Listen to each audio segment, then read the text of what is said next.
Welcome to the Church Leaders Podcast, where we're helping you lead better every day.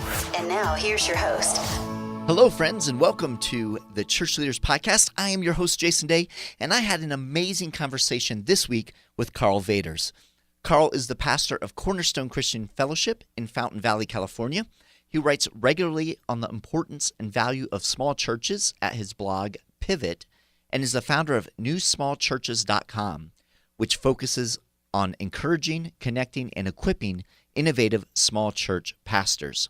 He's the author of The Grasshopper Myth and his latest book, Small Church Essentials, which is available from Moody Press. On this week's episode, Karl addresses the true relationship between being a healthy church and a growing church, and how it might not be what you expect or what you have always heard.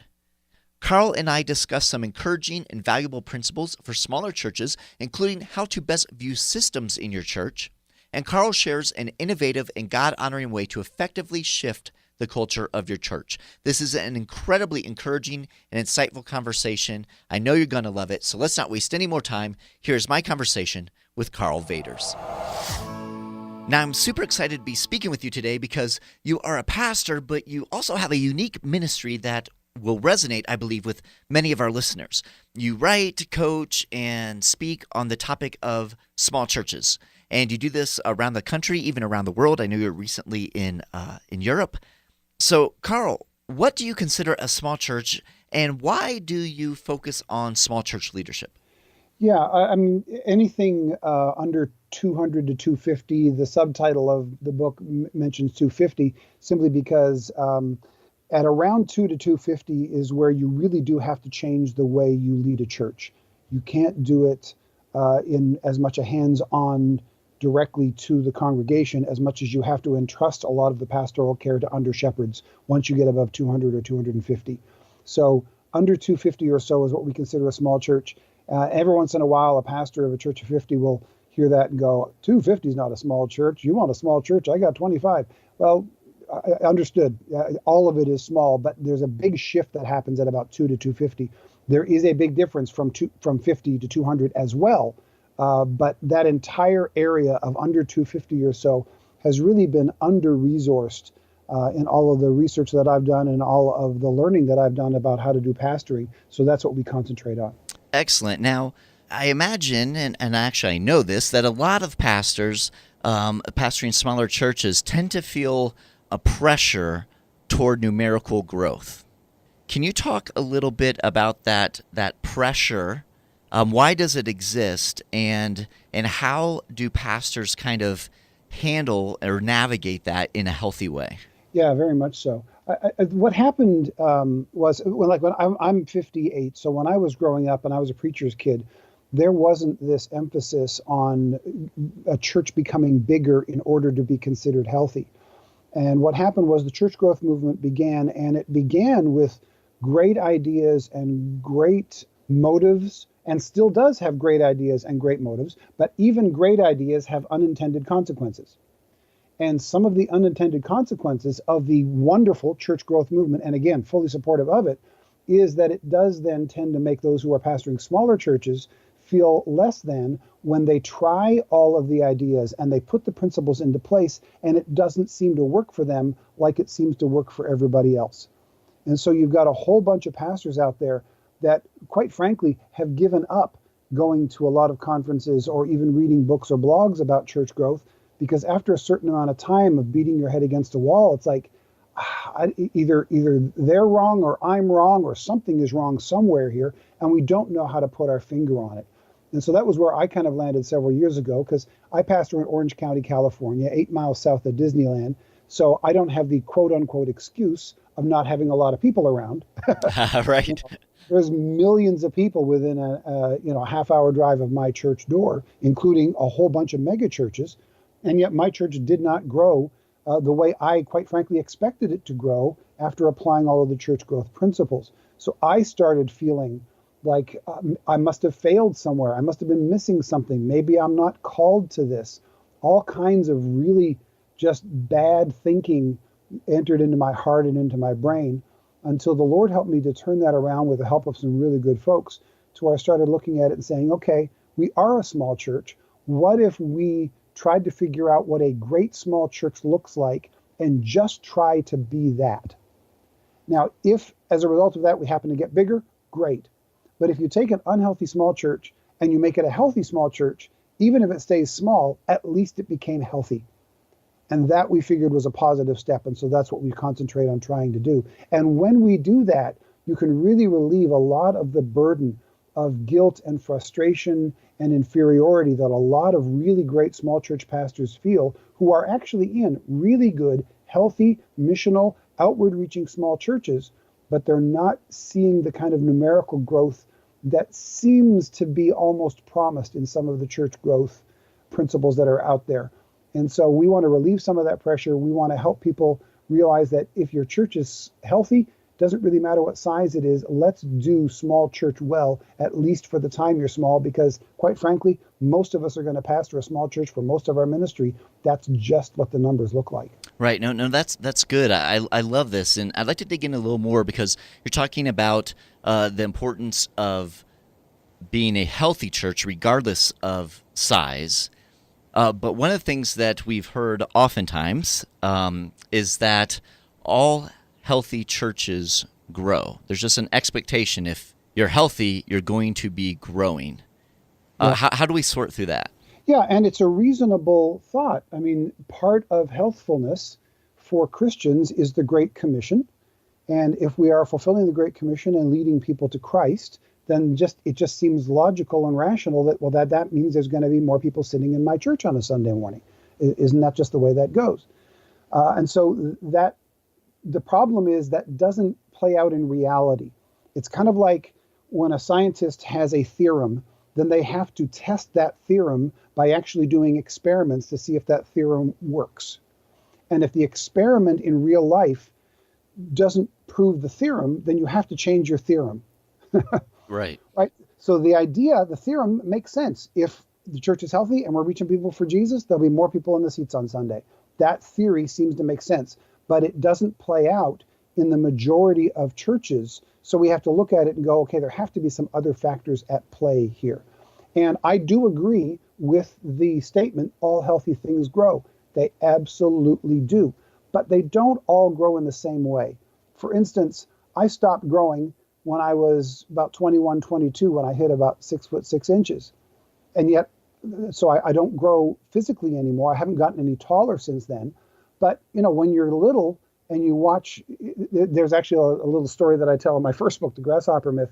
There was a little girl who had this idea in our church, and I'm 6'6". So she was talking with her mom one day, and she had this idea in her head, of course, that the bigger you are, the older you are, the bigger you are. And she couldn't figure out how her grandma, who was so much older than her mom, was smaller than her mom. She was trying to figure that out. And then she said, that's not the way it works, honey. And then out of nowhere, she looked at her mom and said, Mom, Pastor Karl must be the oldest person in the world.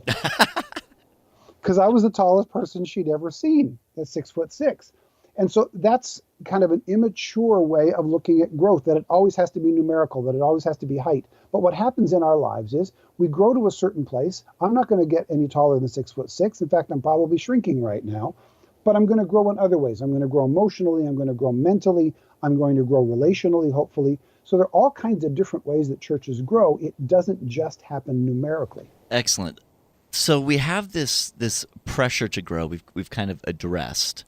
We've talked through that healthy churches are going to grow, just not necessarily in the same way. But there's a flip side, I think, to that pressure to grow that many small church pastors experience, and that is kind of where they probably wouldn't say it this way, but they've probably become discouraged to the point where they're just kind of throwing in the towel and just kind of cruising along in ministry. So we have this, pressure to grow numerically, and then the flip side of that coin is just kind of coasting along. Can you speak to the kind of coasting along mentality, and how do you encourage pastors who don't see numerical growth in their church not to slip into that rut or that kind of thinking? Yeah, no, that's a huge thing, and probably more than anybody else that I've talked to in the 5 years or so that I've been doing the small church ministry writing, I hear from people who tell me that they were at a point of frustration, were about to quit ministry, and then read something that I wrote or heard me at a conference or whatever, and realized, hey, wait a minute, we can be healthy while small, and that overcoming that sense of discouragement alone gave them a revitalization and gave the church a revitalization. The way I like to put it is this: being small is not a problem, a virtue, or an excuse. First of all, it's not a problem. We cannot assume that because a church does not see the kind of numerical growth that we expect for healthy churches to have, that it is somehow sick. There are a lot of churches that are sending churches, for instance. There are a lot of churches that are in a senior area where they're losing 20 to 25% of their congregation through passing away every year, and yet they stay the same size. That's like the equivalent of 20 to 25% growth every year. Right. There's all kinds of different reasons, so we cannot assume that it's a problem. Secondly, being small is not an excuse, is not a virtue. That is, small churches aren't better than big churches. I am not anti-big, not by any stretch of the imagination. I think big churches and small churches are all needed. We can't take any part of the body of Christ and discount it, including by size. So anytime 3,000 people get together to worship Jesus in one place, that's fantastic. I also think it's fantastic when 3,000 people get together to worship Jesus in 30 different places. The power of the Holy Spirit is not more concentrated just simply because there's more of us in the room or because there are fewer of us in the room.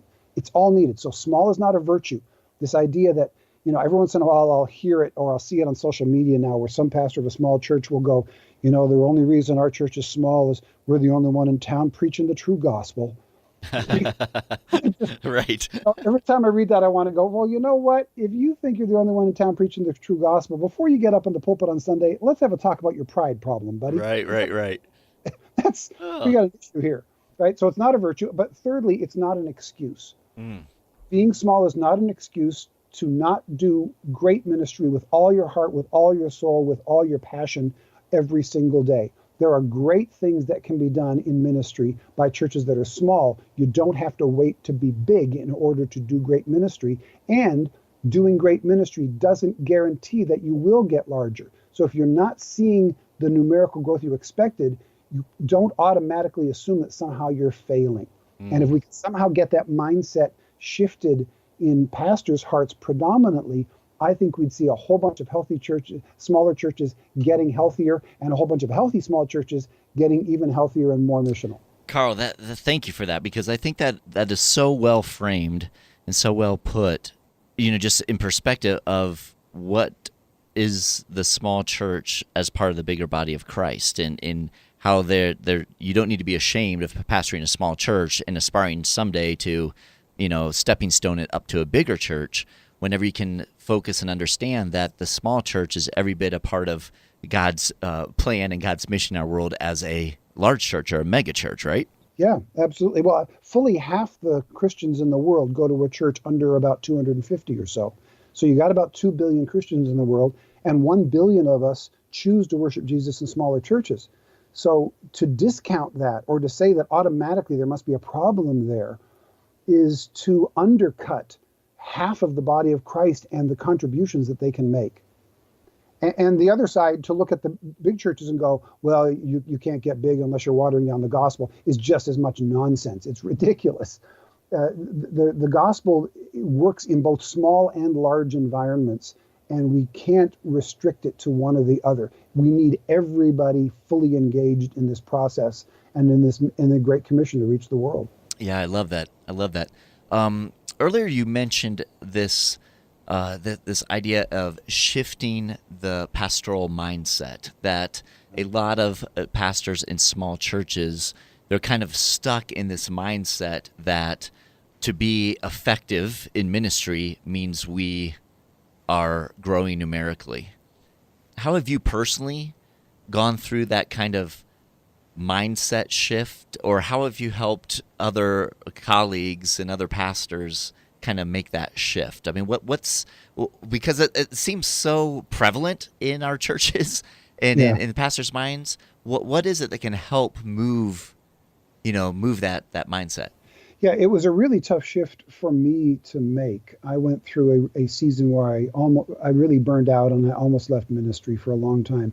Our church, I took a church 25 years ago that had 30 very discouraged people. A big Sunday had 30 people in it. And, about 15 years later, we're running about 150 people. I'm a slow mover, but I'm consistent. And then we went through a real season where we jumped from almost 200 to about 400 in about 20 months. Wow. And then in about 10 to 12 months, we dropped from 400 to under 100. Wow. Yeah, and there was no scandal and there was no split, and everybody's heads were reeling, going, what just happened to us? Where did everybody go and why? And nobody could give us a good reason.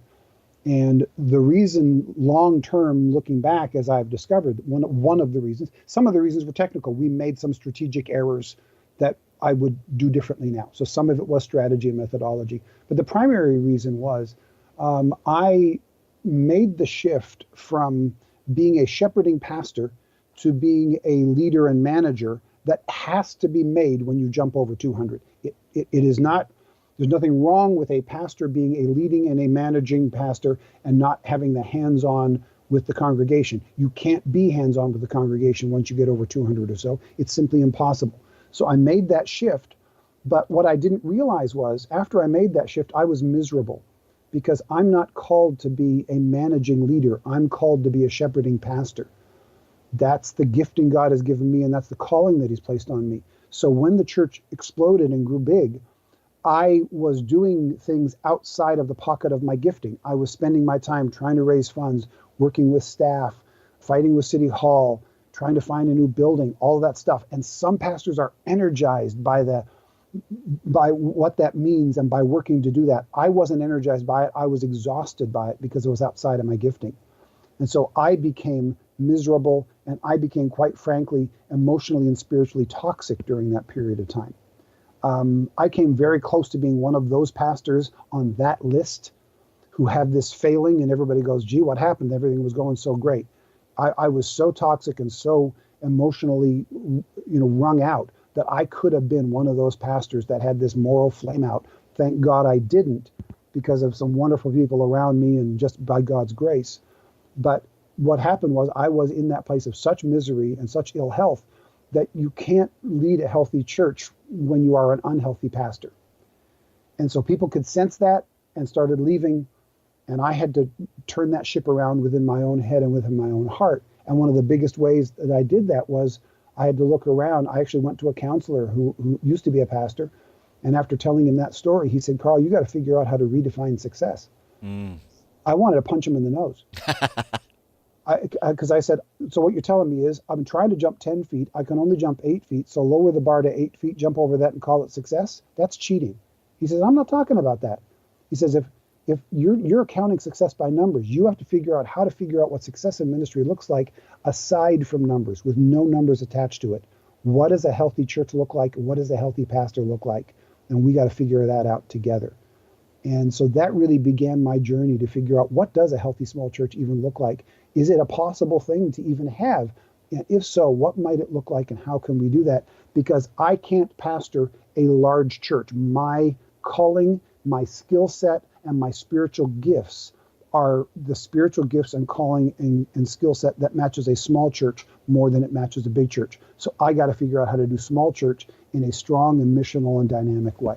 I love that. And thank you for being so candid with us and sharing your journey, because one, I think there are many listening right now who this is going to be incredibly encouraging and really freeing as well.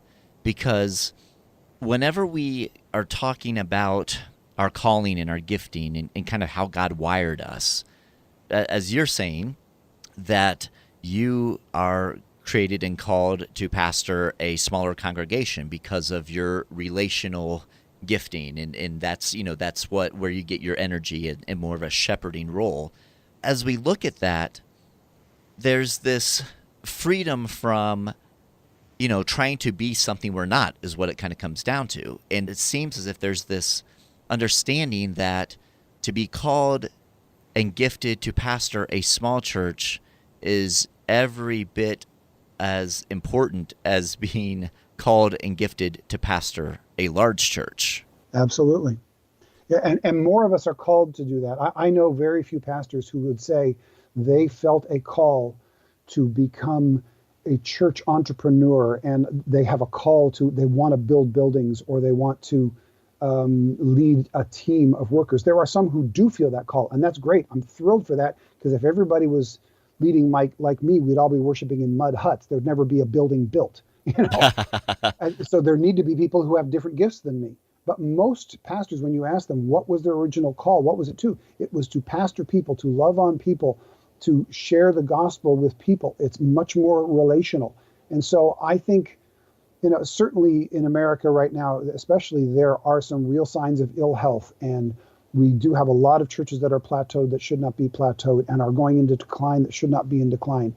So there is a lot of ill health that is attached to decreasing numbers. But we can't make the assumption that every time we see a church that has been small and has stayed small, we can't make the assumption that it's because of ill health.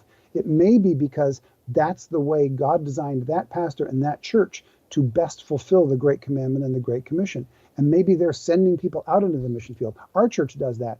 There's barely a month that goes by where we don't have a farewell on a Sunday for somebody who's heading off and is going to be going to do ministry, has accepted a position at another church, or is going to go and become a missionary. We're constantly training people up and sending them off to bless other churches. And we discovered almost by mistake a little over 10 years ago that we do that really well. So, hey, if we do that well, let's do that on purpose, and maybe we'll even do it better. But in order to do that, in order to fulfill that calling, we had to let go and say, we are okay with, and we celebrate, investing in people for years, mentoring them, blessing them, teaching them, training them, and then just when they get really, really good at it and can start paying us back, some other church pays them money for a position that we can't afford to pay them, and we're going to lose them. Wow, I love that. I love that. That perspective is so, again, it's so refreshing. And I guess this goes back to your story as you were kind of processing through and you're meeting with your counselor, and he kind of talked you through this idea of redefining what success really looks like. And so as you were going through that process of discovering what it means to be a healthy small church, let's kind of jump into some of those practical principles that you have discovered over time, that you've learned. What are some of those principles for being a healthy small church? Well, I mean, for any church, of course, it comes down to the Great Commandment and the Great Commission. And so every church is supposed to do that. But small churches will do it in a slightly different way than big churches will. In big churches, like every time I go to a conference, I'll go to a Catalyst conference or Exponential or something like that. And so much of it is about processes and systems and organizational things. And I've even had some other pastors go to me, ask me, have they just forgotten about the power of the Holy Spirit? Why is it all about methods?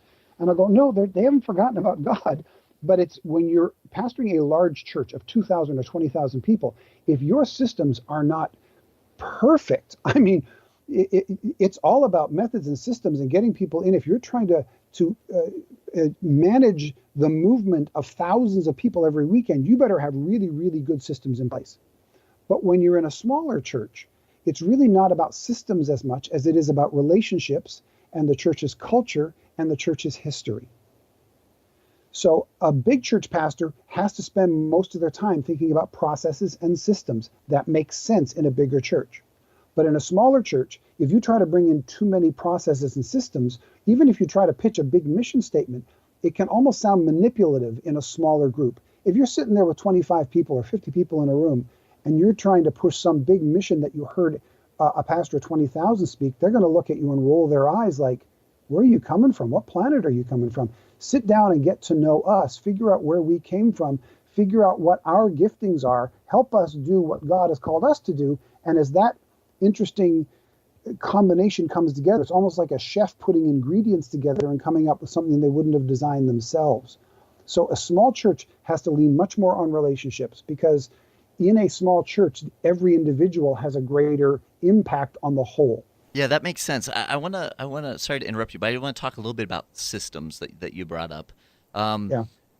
In my years as a pastor, I've been to the conferences and all those things. And one of the things that I've heard oftentimes is, if you don't develop those systems and put those systems in place, then you're sort of putting a lid on your opportunity for numerical growth. Yeah. How would you kind of respond to that? So for the pastors who are listening, who are thinking, oh, wait a second, though, the whole idea of systems is so that we can begin to grow, because if we don't have those systems, then it's just going to be chaos. Great question, and it's absolutely a valid point to make. But it's not that systems don't matter in small churches. It's that relationships matter more. Good. Okay. Yeah. Understanding the culture of the church matters more. There's the saying that's going around a lot in business right now. Culture eats strategy for lunch. Right. Right. And in a small church has a culture of its own that is usually not defined from the pastor, especially if you're a new pastor going into an existing church. You're not going to define the culture, but you better figure out what it is. Right. Because otherwise you cannot plant a good seed onto a bad culture. So if you got to figure out what that culture is, so you know what you're trying to plant the mission into. And so that makes a difference. So in a smaller church, systems that help you do that are helpful, but relationships are more important. So systems are important, but they matter less the smaller the church is, and they matter more the bigger the church is. Relationships are always important, but the relationship a pastor has with actual congregation members matters more in a small church and doesn't matter as much in a big church. Nobody is going to Saddleback Church and expecting to be able to call Rick Warren at any time for a pastoral prayer in the middle of the week. They know that going in because of the size of the place. And that's not a diss on Rick in any way, shape, or form. It simply isn't possible with those numbers. Right. But if you're going to a church of 35 rather than 35,000, and the pastor isn't available to receive your call because they're working on systems, you're going to have a problem in that church. That makes perfect sense. Thank you. So, Thank you for that. That's good. Systems matter, but they matter more the bigger you get. And we should always try to have systems for at least twice the size we are. So if you're a church of 50, have systems that fit a church of 100 in place. Excellent. That's great. But not a church of 1,000. Right. Yeah, that makes sense. Otherwise, you're just gonna blow everyone away, and they'll be confused as to what's even going on. So no, that makes perfect sense. Now, you mentioned culture, so let me dig in a little bit there. How have you found are the most effective ways to shift culture in a smaller church? And I ask that because oftentimes in smaller churches, they seem to be sometimes more kind of set in the culture that they have, and maybe it's a culture that's been kind of lingering for some time. Maybe there's some key families that have helped contribute to that culture.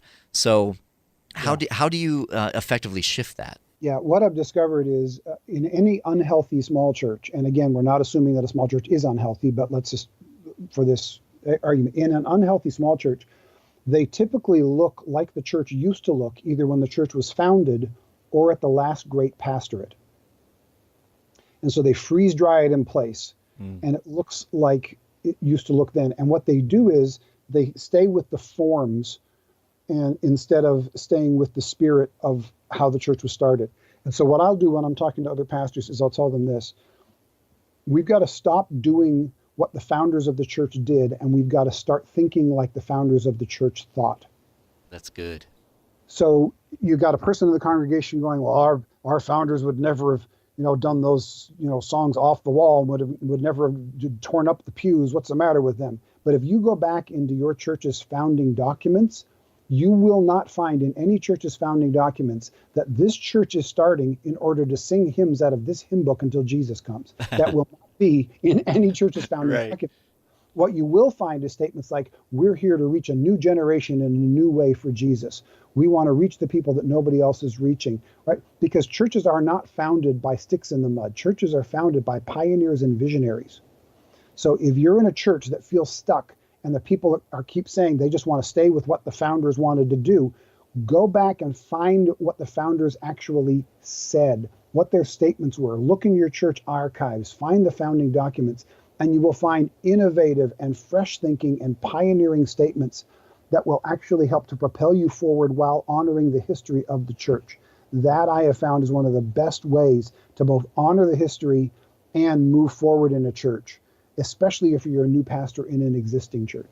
And so you're saying out of that, you accentuate the pioneering aspect of the church in its glory days, or, from the founders, and you use that pioneering spirit to help your church see that, hey, this is what we need to continue to be doing. We need to be continuing to be in step with the Spirit and see fresh ways that we can share the hope of Jesus. Is that what you're saying? Yeah, exactly. Well, for instance, I was in a church not long ago, And the pastor was having a problem with this. And so in talking through it, I said, hey, way back in the day, 50 years ago when the church started, you had a hymn book, and then somebody went out and actually printed up a little chorus book. And that chorus book had all of the recent songs from the 60s and 70s, and then the hymn book had everything from 100 years ago. And you've got some people who are going, oh, wouldn't it be great if we had those old choruses again? Remind them of what that little printed up chorus book was. That little printed up chorus book that was printed up in the 60s, the only reason we printed it up on paper was because we didn't have projection systems. Right. That was the 1960s version of PowerPoint. Yeah, definitely. That's what it was. They were bringing the new one in along with the older stuff. And for many of them, they'll say, yeah, we probably sang more songs out of those beat up little paperback things that we printed ourselves than we sang out of the hymn book. Well, that's exactly what churches are doing today now, only they're doing it with a projection system on the wall behind the band, but it's exactly the same spirit of things. And we've got to capture that spirit rather than continuing to repeat exactly the thing that they did before. That is so good. This entire conversation is so great. I wish we had hours to talk, and maybe we'll have to have you come back. But we still have a little bit of time. So I would like to ask you if you can think of, what is one more principle that you write about in Small Church Essentials that, because we've talked about systems and relationships and how those work together. We've talked about culture and shifting culture. What's another principle that small church pastors should really kind of dig into to help their church be as healthy as it can be? Yeah, the primary challenge or the primary potential blessing of the small church, people who go to small churches, they give you two primary reasons they say they go to a small church. Primary reason number one is the pastor knows my name. They want to be pastored by their pastor. And two is I know people. I feel like I belong. And all of it is relational. So in a smaller church, we need to lean into our relationships even stronger. It's difficult to go to a big church and not have somebody be friendly to you. But it's brutal to walk into a small church and not have somebody be friendly to you. Because if I walk into a church of 1,000, I know what to do. I'm going to sit. I'm going to be an audience. There are systems in place that I understand. That's fine. But if I walk into a church of 50 and nobody says hi, that's just awkward and weird and strange. I don't know what to do in a small room when nobody's being friendly to me. So the question becomes, okay, how do we get our people to be friendly other than just with each other? So let me give you a system that works in a small church to help increase the friendliness quotient. In Small Church Essentials, I use this acronym, and it's something we've used in our church forever. And I call it GIFT, G-I-F-T, and it stands for greet, introduce, follow up, and thank. And what we tell our congregation members, we require it of our leaders, and we suggest it regularly to our congregation. Every week when you come in, greet somebody new, or introduce somebody to somebody else who's never met them before, or follow up on somebody that you met recently, or thank somebody for a job well done. And if every regular member of a small church either greeted somebody new every week, or introduced somebody to each other that they didn't know each other, or followed up on somebody they met recently, or thanked somebody for a job well done, you would increase the friendliness of that congregation exponentially. And that is the primary reason people choose to go to a small church, is to befriend others. But too often we tell people, be friendlier, and we don't give them a template by how to do it. Right. So here, coming back to our earlier question about, do systems matter in a small church? Yeah, they do, but they might look slightly different. And here's one. This system works to increase the friendliness in any size church. That's excellent, Karl. Thank you so much for that. Now, can you tell us your newest book, Small Church Essentials, Field-Tested Principles for Leading a Healthy Congregation of Under 250. Can you tell us where can we find that book? Yeah, you can get that at Amazon. You can get it through Moody. You can pick it up at barnesandnoble.com or christianbook.com. There's a bunch of Christian bookstores that have it as well. So all of the normal places that you might find any kind of church leadership book, you can find it. Excellent. And Karl, if our listeners want to follow a little more of your ministry, I know you do a ton of writing on, small church ministry. What's the best way that they can kind of track with you, connect with you, follow your writings and those types of things? Yeah, my blog is actually at Christianity Today, but the URL is complicated. So the best front door to get there is to go to my website, newsmallchurch.com. And if you go there, then there's always a preview of every article there. And then when you click on the Read More button, it takes you to Christianity Today. You can also follow New Small Church on Facebook, or you can follow me at my name at Karl Vaters for Instagram or Twitter. Well, we appreciate having you here with us on the Church Leaders Podcast. Great stuff, power-packed. Definitely would love to have you back on the podcast again. I think there's so much you have to offer those who are listening. So thank you. Thanks, Jason. I'd love to be back sometime. Good to be with you today. Awesome. God bless you, brother. Thanks. I appreciate you taking the time to be with us on this week's episode. Every week, as we are putting the episodes together, we're thinking of you, our pastors and ministry leaders, and striving to provide insightful and inspiring interviews as you seek to grow as a kingdom leader. So we hope you're finding value from the Church Leaders Podcast, and if so, we'd certainly appreciate you taking a few moments to head over to iTunes and leave us a review. Your positive reviews and ratings help other church leaders more easily find our podcasts, so they too can benefit from these interviews. Again, we thank you in advance, and if you have any comments, any questions, suggestions, or ideas for guests, I would love to hear from you. You can send me an email to podcast@ChurchLeaders.com, or you can connect with me on Twitter. Finally, you can find this podcast as well as other great faith-based podcasts on the FaithPlay app. It's available for both Apple and Android, and so we encourage you to check that out as well. So until next time, this is Jason Day, encouraging you to love well and lead well. You've been listening to the Church Leaders Podcast. For articles, videos, and free resources that will help you lead better every day, visit our website, ChurchLeaders.com. Thanks for listening.